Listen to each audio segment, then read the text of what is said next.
മോളെ,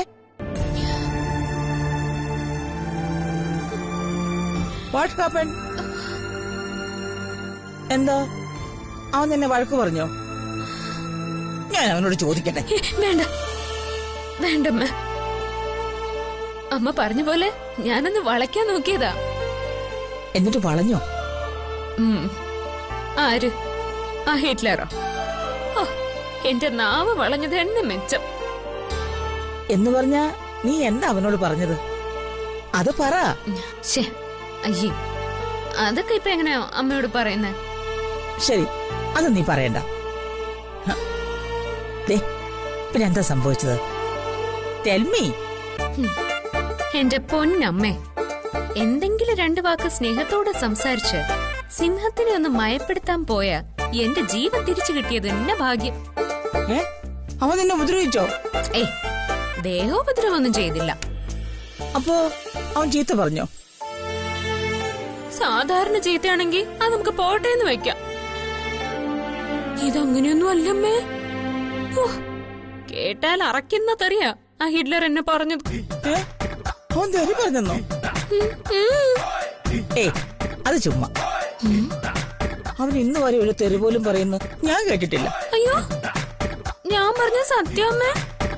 എന്നാലും എന്ത് തെറിയാ അവൻ നിന്നെ പറഞ്ഞത്? അയ്യേ, അതൊക്കെ ഞാൻ ഇങ്ങനെ അമ്മയോട് പറയുന്നേ, ആരെങ്കിലും കേക്കില്ലേ? എന്നാലേ നീ എന്റെ ചെവി പറഞ്ഞാ മതി. അത് വേണോ? വേണം, പറ.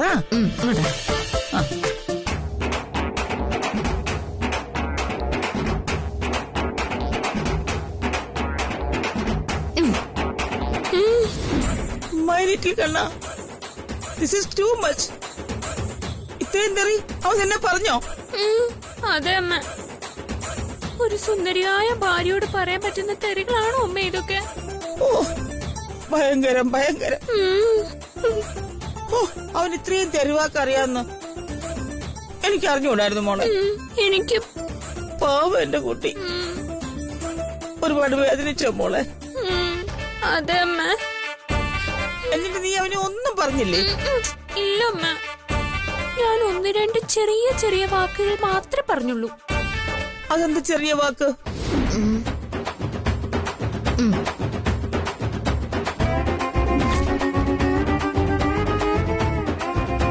കൃഷ്ണ,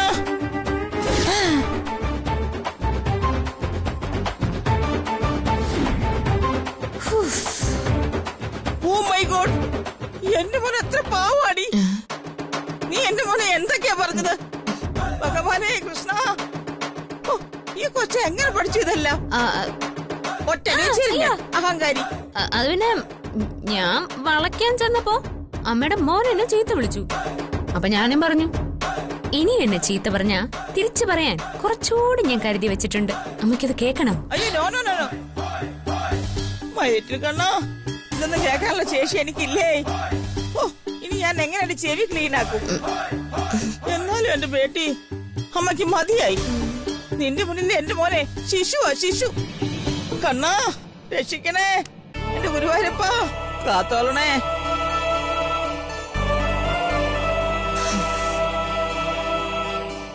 പാവം അമ്മ, മകന്റെ മനസ്സിലിരിപ്പ് എന്താണെന്ന് അറിഞ്ഞാ സങ്കടപ്പെടും. ഉത്സവ സന്തോഷത്തോടെ കൂടാമെന്ന അമ്മയെ ഞാനായിട്ട് വേദനിപ്പിക്കില്ല. എല്ലാ സങ്കടവും തൽക്കാലം എന്റെ ഉള്ളിൽ തന്നെ ഇരിക്കട്ടെ. എന്റെ പൊന്നു മോനെ, നീ ഞങ്ങളെ രക്ഷിക്കണം.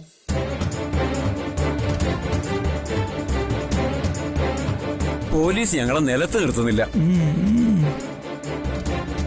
എന്റെ പേരിൽ ഇപ്പൊ തന്നെ 3 കേസാ എടുത്തിരിക്കുന്നത്. എന്റെ കയ്യിൽ നിന്ന് പറ്റിയ സർവ്വ അപരാധങ്ങൾക്കും ഞാൻ കാല് പിടിച്ച് മാപ്പ് പറയാം. പൊന്നു സുധാകരൻ ചേട്ടാ, പറ്റിപ്പോയി. വേണമെങ്കിൽ എന്നെ ഇനിയും തല്ലിക്കും. ദയവ് ചെയ്ത് ഈ കേസിൽ നിന്ന് ഊരിത്തരാൻ മരുമകനോട് ഒന്ന് പറയണം. ഞാൻ കാല് പിടിക്കാൻ സുധാകരൻ ചേട്ടാ. ആരും എന്റെ കാലൊന്നും പിടിക്കാൻ വരണ്ട. അങ്ങനെ പറയല്ല ചേട്ടാ, ഞങ്ങളാ തെറ്റ് ചെയ്തത്. നിങ്ങളുടെ മരുമകൻ ഞങ്ങളുടെ തെറ്റ് മനസ്സിലാക്കി തന്നു.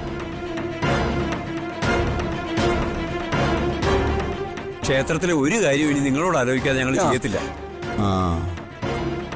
സുധാകരൻ നായർ കുടുംബത്തിലെ കാരണവരും ഉത്സവത്തിന്റെ അധികാരിയും നിങ്ങളാണ്.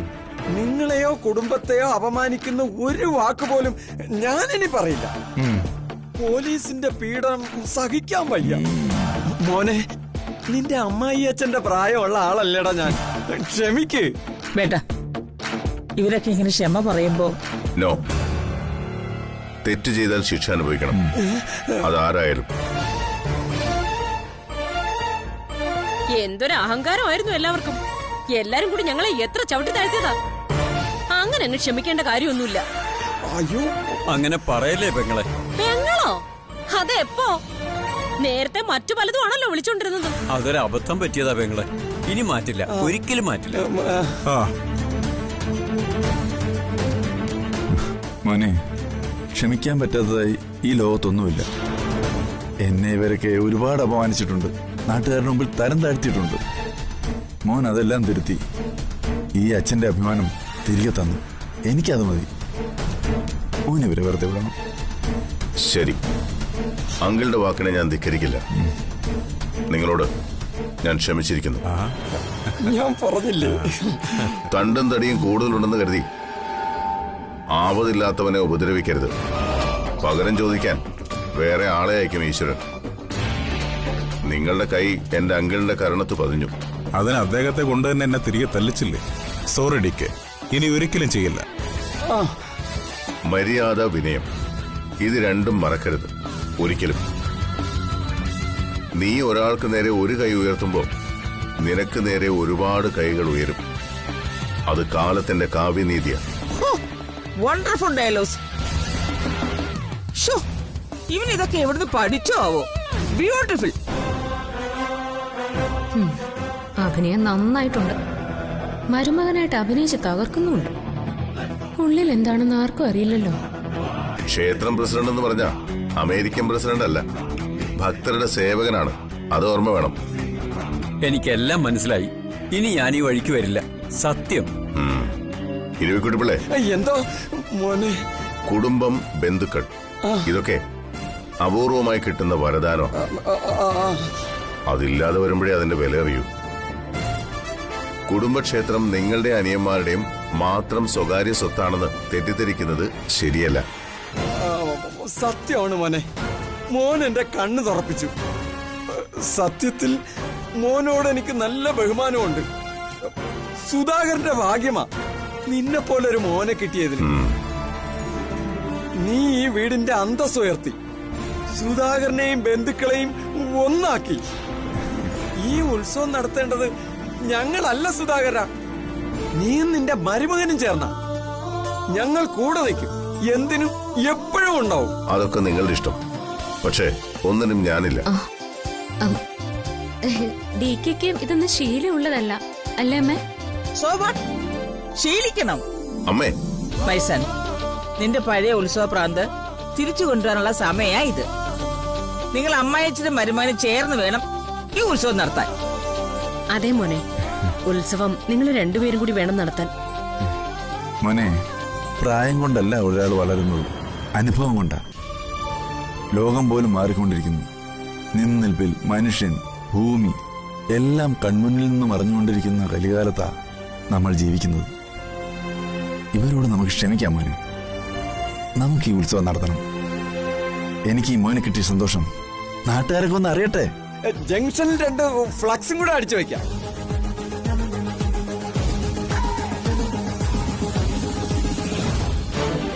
നമ്മൾ തമ്മിൽ നിയമപരമായി പിരിയുന്ന ഒരു ദിവസം വരും. അന്ന് ഇത്രയും നാൾ എന്റെ ഭാര്യാ പദവിയിൽ ജീവിച്ചതിന് ഒരു നഷ്ടപരിഹാരം തരാൻ കോടതി വിധിക്കും. ഇനി കോടതി അങ്ങനെ വിധിച്ചില്ലെങ്കിൽ നിനക്കൊരു നഷ്ടപരിഹാരം തരേണ്ടത് എന്റെ ബാധ്യതയാണ്. ഇപ്പൊ ഞാൻ മുടക്കിയ ഈ പണം അതിന്റെ അഡ്വാൻസായി കണ്ടാൽ മതി. എനിക്ക് നിങ്ങളോട് ആരോടും ഒരു വിരോധമില്ല. പോലീസ് ഇനി നിങ്ങളെ ആരെയും ശല്യപ്പെടുത്തില്ല. പോരെ? മതി, അത് മതി. എന്നാ പിന്നെ ഞങ്ങള് അങ്ങോട്ട് പോയിക്കോട്ടെ. ക്ഷേത്രത്തിൽ ചെന്നിട്ട് കുറച്ച് അത്യാവശ്യ കാര്യങ്ങളുണ്ട്. അപ്പൊ ഉത്സവം നമ്മൾ പൊളിക്കും, അടിച്ചു പൊളിക്കും. അടിച്ചു പൊളിക്കും. സമാധാനമായി. ഇനി പോലീസിനെ പേടിക്കണ്ടല്ലോ. ശരി, അപ്പൊ നമുക്ക് കാണാം. അപ്പൊ വരട്ടെ. വാ. വാ. ഇനിയും വല്ല കുത്തിത്തിരിപ്പ് ഉണ്ടായിക്കൊണ്ട് വരുമ്പോ പേര് മറക്കല്ലേ, സുധാകരൻ നായർ. ഓ, നായര്. ഓ. മോനെ, ഇപ്പോഴാ നീ യഥാർത്ഥ ഒരു മരുമകനായത്. സൂപ്പറാടാ, സൂപ്പർ.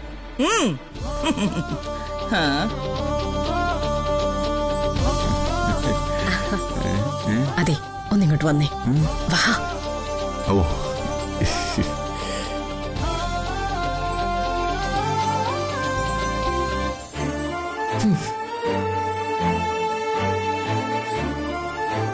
ഒരു നടിയാകണമെന്ന് ഞാൻ ഒരുപാട് ആഗ്രഹിച്ചതാ.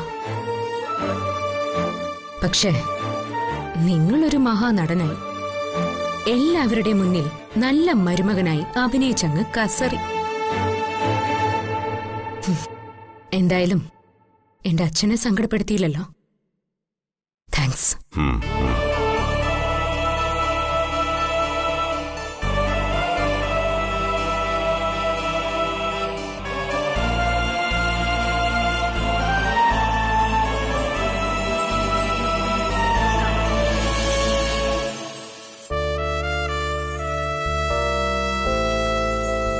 പറയൂ അമ്മേ.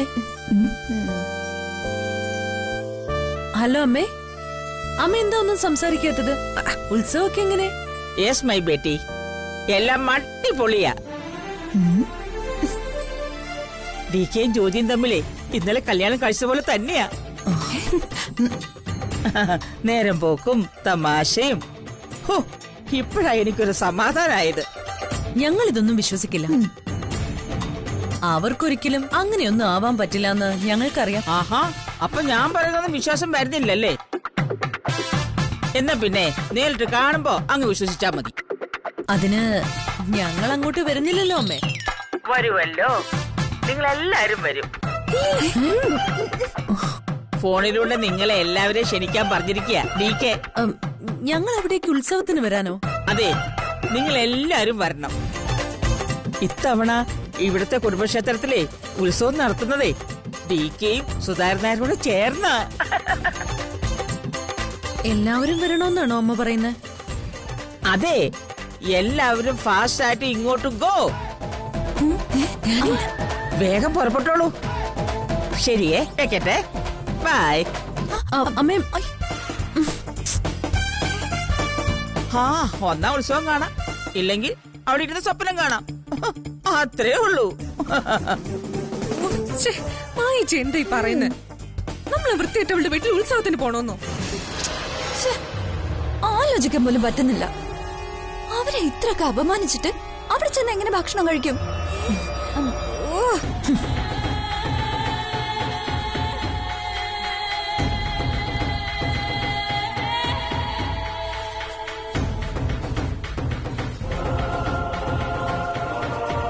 നിങ്ങൾക്ക് തെറ്റുപറ്റി. ഈ ഉത്സവത്തിന് നമ്മൾ പോയേ പറ്റൂ. DKയും ജ്യോതിയും അടയും ചക്കരയും പോലെ ആയെന്നല്ലേ അമ്മ പറഞ്ഞത്? അത് സത്യമാണോന്ന് നമുക്കറിയണ്ടേ?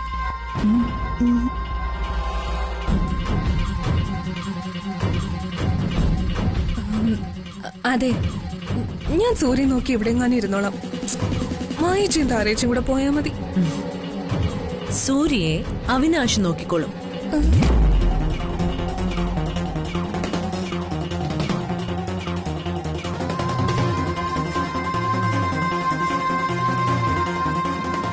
ഈ ഉത്സവത്തിന് നമ്മൾ പോകുന്നു.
എന്താടി, ഞാൻ നിന്നെ കൊല്ലാൻ പോവാണെന്ന് വിചാരിച്ചോ? ആഹാ, അങ്ങനൊന്നും കൊല്ലില്ല. ഇതിനകത്ത് നിന്റെ മറ്റവള് CCTV ക്യാമറ വെച്ചിട്ടുണ്ട്.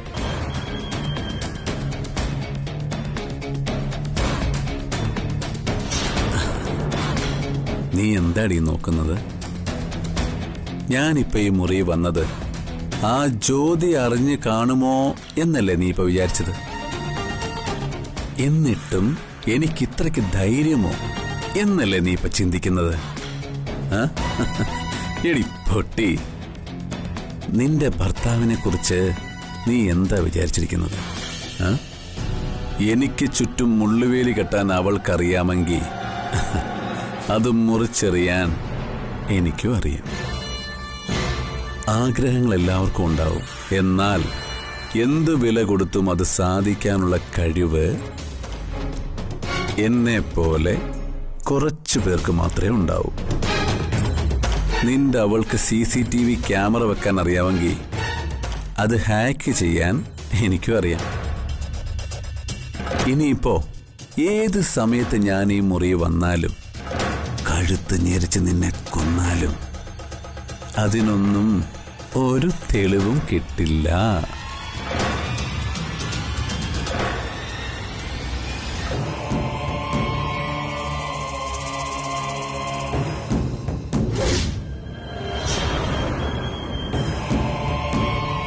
ആഹാ, കൂൾ കൂൾ.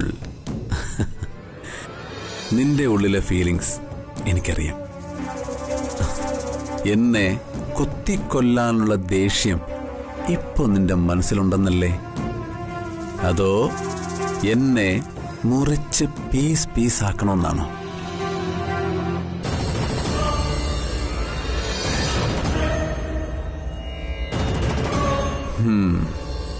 ഇങ്ങനെ പോയാ നീ പെട്ടെന്ന് എണീക്കും. അതിനു മുൻപ് എനിക്ക് നിന്നെ കൊല്ലാനുള്ള തീരുമാനം എടുക്കേണ്ടി വരും.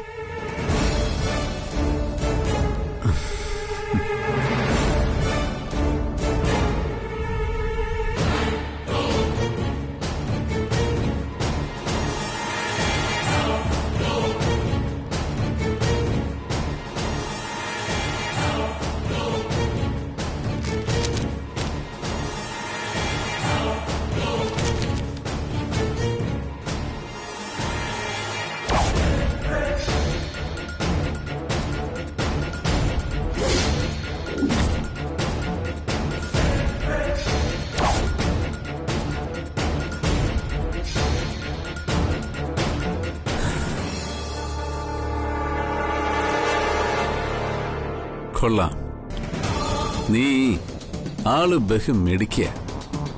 നല്ല കൃത്യമായ പ്ലാനിങ് എന്നെ കൊടുക്കാൻ അല്ലേടി? പക്ഷേ ദൈവം അത് എന്നെ തന്നെ കാണിച്ചു തന്നു. എന്തുകൊണ്ടാണെന്നറിയോ? ദൈവത്തിനിഷ്ടം നീ മരിക്കുന്നതാ. എടി, ഞാൻ ചെയ്യാൻ പോകുന്ന എല്ലാ കാര്യങ്ങളും നിന്നോട് പറഞ്ഞു. എന്നിട്ടും നീ എന്നെ പിന്നിൽ നിന്ന് കുത്താൻ നോക്കി. അത് തെറ്റല്ലേ? വലിയ തെറ്റ്. വിരലൊന്നണങ്ങിയപ്പോ ഇതാണ് അവസ്ഥയെങ്കിൽ കൈയും കാലും ഒക്കെ അനങ്ങി നീ ഇവിടെ നിന്ന് എണീറ്റ എന്തായിരിക്കും എന്റെ ഗതി? എല്ലാ സത്യവും നീ എല്ലാവരോടും തുറന്നു പറയില്ലേ മോളെ?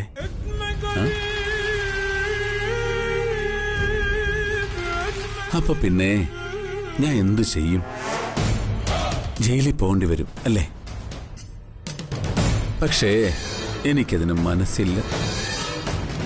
നിന്നെ കൊല്ലാൻ ശ്രമിച്ച കുറ്റത്തിന് ഞാൻ ജയിലിൽ പോയാ പിന്നെ എന്റെ ആഗ്രഹങ്ങളൊക്കെ എങ്ങനെ നടക്കും?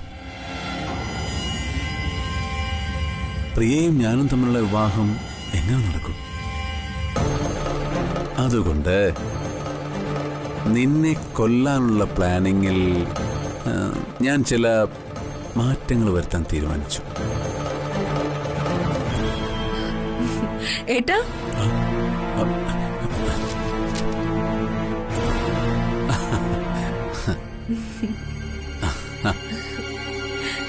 സൂര്യ, ഏട്ടാ നാളെ ഒന്ന് ലീവ് എടുക്കേണ്ടി വരും. ലീവോ? എന്തിന്?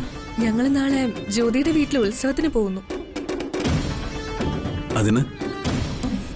ഏട്ടൻ നാളെ ലീവ് എടുത്ത് സൂര്യ നോക്കണം.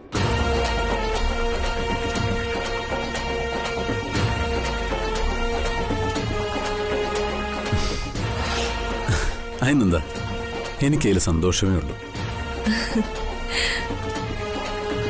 അത്രയും നേരം എന്റെ ഭാര്യയുടെ അടുത്ത് ഇരിക്കാലോ, അല്ലേ സൂര്യ?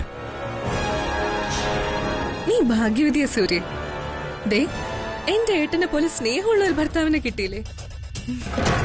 മുൻ ജന്മത്തിൽ നീ ചെയ്ത ഏതോ ഒരു പുണ്യത്തിന്റെ ഫലം അത്.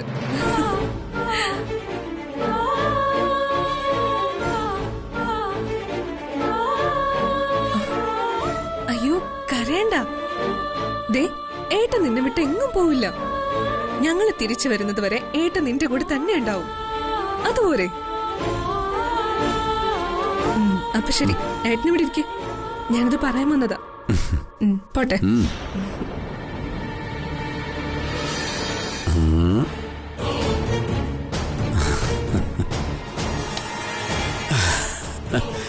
എന്റെ ദൈവമേ, ഞാൻ എത്ര അനുഗ്രഹിക്കപ്പെട്ടവനാ. കണ്ടില്ലേ സൂര്യ, അവസരങ്ങൾ ഇങ്ങനെ ഓരോന്നോരോന്നായി ദൈവം തന്നെ കൊണ്ട് തരയല്ലേ. എനിക്ക് തോന്നുന്നത് കാലന്റെ ജോലി ദൈവം എന്നെ തന്നെ ഏൽപ്പിച്ചെന്നാ. ഇല്ലെങ്കിൽ ഇത്ര പെട്ടെന്ന് ഇങ്ങനൊരു അവസരം വരുമോ?